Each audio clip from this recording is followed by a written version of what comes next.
So you just heard Ron Paul talking about why he won't yet support the Libertarian ticket in this election cycle with Governors Gary Johnson and William Weld. Libertarian vice presidential nominee William Weld joins me right now. And sir, it's good to have you with me. And you heard Ron Paul there saying the reasons why he hasn't yet affirmed support for your ticket, and also talked about Jill Stein, talked about it on Fox Business this morning, saying that he isn't yet sold on your ticket and says that folks should check out Jill Stein because of civil liberties and foreign policy. What's your reaction to what he has to say so far?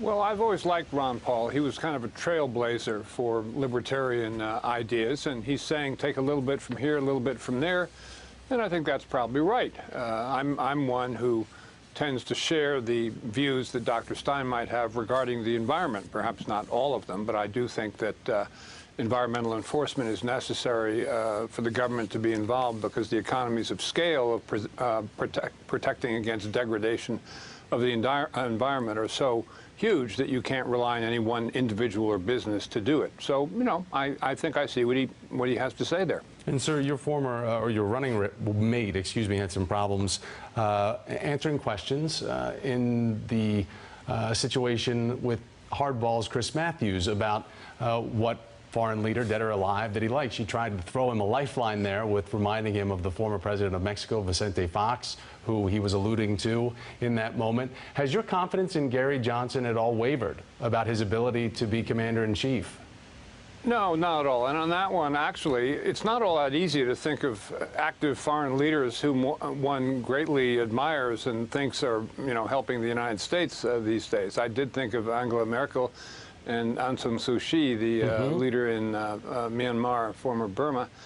After that, you know, it's tough to think of too many. I'm quite taken with Xi Jinping, the head of China, but that doesn't mean that admiration is necessarily the only noun that would spring to mind. But, you know, beyond that, I don't think Gary's forte is the pop quiz on television, or what Congressman Paul called it, the snap quiz. Right. That's pretty clear. But that's not fundamental. I think it's more important to have the right policy on an issue like Syria than it is to be able to identify towns. And I think on that one, I think Gary just didn't know what Mike Barnacle was referring to. You're talking about the Aleppo moment. I don't think, and I think for a lot of folks, they wouldn't, you know, characterize that as a got-you question.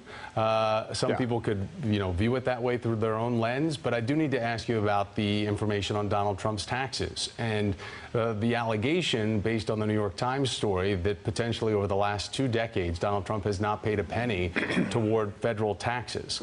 Because of the ticket that you're on and you support less taxes, do you think Donald Trump has anything to answer for? Well, if he hasn't paid taxes for 20 years, and I don't know that we know that, but if that's true, that's quite something. That's a long stretch of time. And do you think that he owes the American people any answers? Well, I think he should answer as to whether or not he's paid any taxes the last 20 years. Yeah, he can say that without releasing his entire tax return. That's a yes or no question.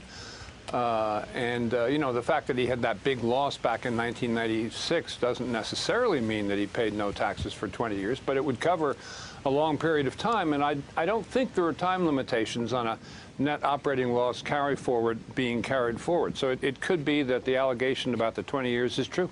Right, because they can kick it to the next year and the next year and the next year. Right. William Weld, Libertarian vice presidential nominee. Thank you, sir. Hey there, I'm Chris Hayes from MSNBC. Thanks for watching MSNBC on YouTube. If you want to keep up to date with the videos we're putting out, you can click subscribe just below me, or click over on this list to see lots of other great videos.